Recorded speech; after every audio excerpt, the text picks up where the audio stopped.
Hello students, NCERT in easiest way, class 6 science, chapter number 9, the living organisms, characteristics and habitats। इस chapter का आज हम introduction करेंगे। सबसे पहले हम समझेंगे कि इस चैप्टर के में कौन कौन से टॉपिक्स को हमें पढ़ना है।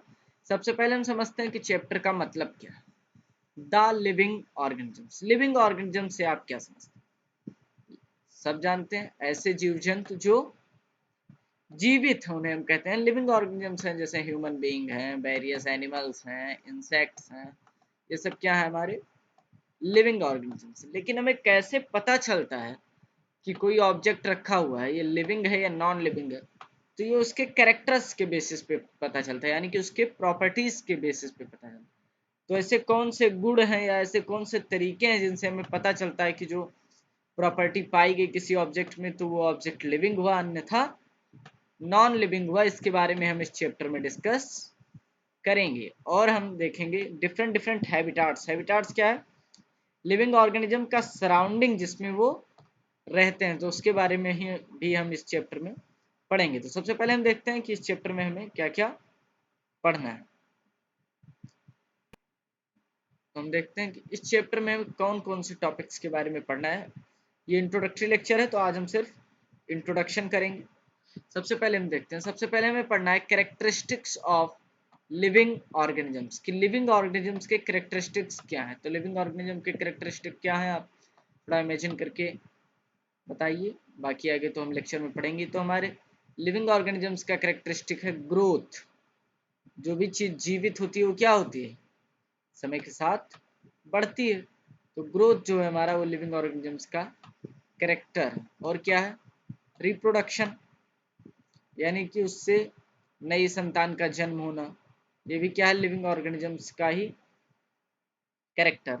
और क्या होता है, मूवमेंट होती है, यानी कि वो हिल डुल सकता है, तो ये भी लिविंग ऑर्गेनिजम्स का ही कैरेक्टर है। और क्या कैरेक्टर है, एक्सक्रीशन, यानी कि वो अनडाइजेस्टेड फूड को बाहर निकालेगा, तो ये भी क्या है लिविंग ऑर्गेनिजम्स का ही कैरेक्टर है। उसके बाद हम देखेंगे कि वो रिस्पायरेशन शो करेगा, एक्सक्रेशन शो करेगा, मूवमेंट शो करेगा, ठीक है। तो ये सब प्रॉपर्टीज हैं लिविंग ऑर्गेनिजम्स की, इनके बारे में हम डिटेल में आगे वाले लेक्चर में करेंगे।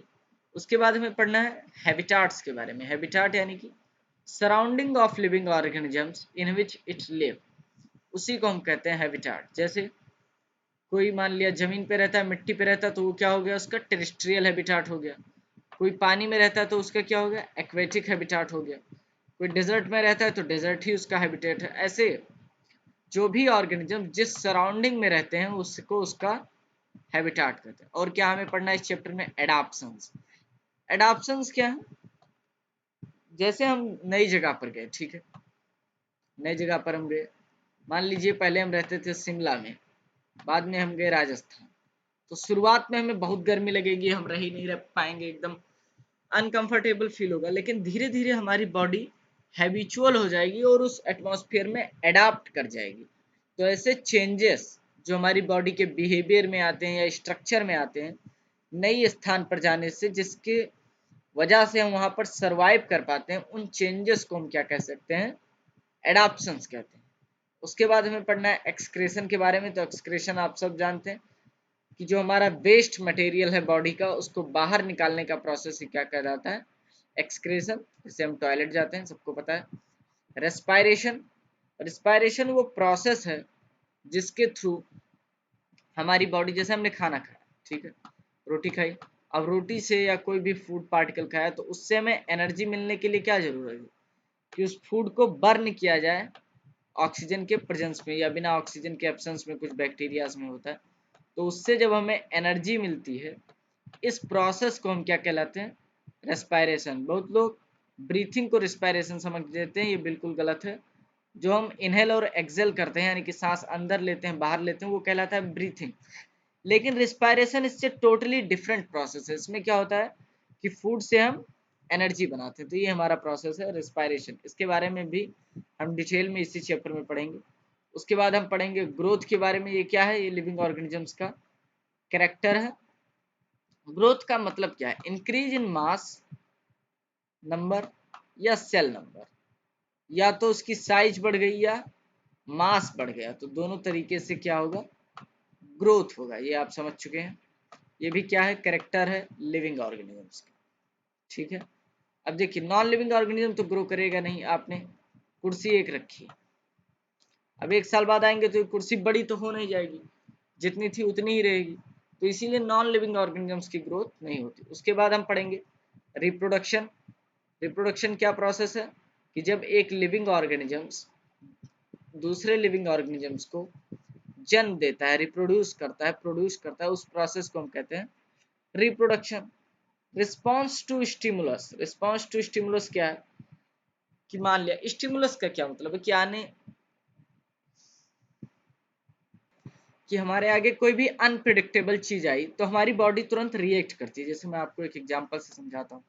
आप कहीं ऐसे खड़े थे, जा रहे थे, और अचानक आपकी आंख पे के पास कीड़ा आ गया, तो तुरंत आपकी आंख बंद हो जाती। तो क्या है, रिस्पॉन्स टू स्टिमुलस है कि कोई भी स्टिमुलस आ गया है तो उसके प्रति हमारी बॉडी ने रिस्पॉन्स किया। और क्या रिस्पॉन्स टू स्टिमुलस का आप एग्जाम्पल देख सकते हैं कि प्लांट है, एक कमरे में आप प्लांट को लगा दीजिए और उस पूरे कमरे में डार्कनेस रहे, सिर्फ एक तरफ से सनरेज आए, सिर्फ एक तरफ खुला हो और वहां से सनरेज आए, तो आप कुछ दिनों के बाद देखेंगे कि जो आपका प्लांट है वो सनरेज की तरफ मूव कर जाएगा। तो ये रिस्पॉन्स टू स्टिमुलस का ही एग्जाम्पल है। उसके बाद हम देखेंगे बायोटिक और एबायोटिक कंपोनेंट्स।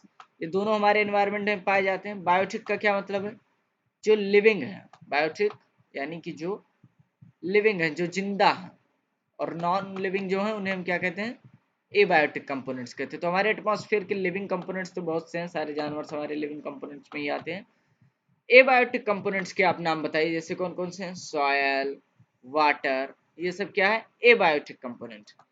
उसके बाद हम इस चैप्टर में पढ़ेंगे प्रे के बारे में। प्रे यानी कि शिकार, ये आप याद रखेंगे। प्रे का क्या मतलब है, शिकार। और प्रेडेटर का क्या मतलब है, शिकारी। तो प्रे जो है हमारा और प्रेडेटर के बारे में हम इस चैप्टर में स्टडी करेंगे। तो प्रे और प्रेडेटर का नाम लेते ही हम सबके दिमाग में शेर और हिरन ही आता है, लेकिन बहुत से छोटे इंसेक्ट्स हैं, जैसे लिजर्ड है, वो इंसेक्ट्स को खाती है, तो उन इंसेक्ट्स के लिए ये लिजर्ड भी क्या है, प्रेडेटर है। तो इस तरीके से हम इस चैप्टर में पूरा इन सब के बारे में डिटेल में स्टडी करेंगे। तो ये था इंट्रोडक्टरी लेक्चर।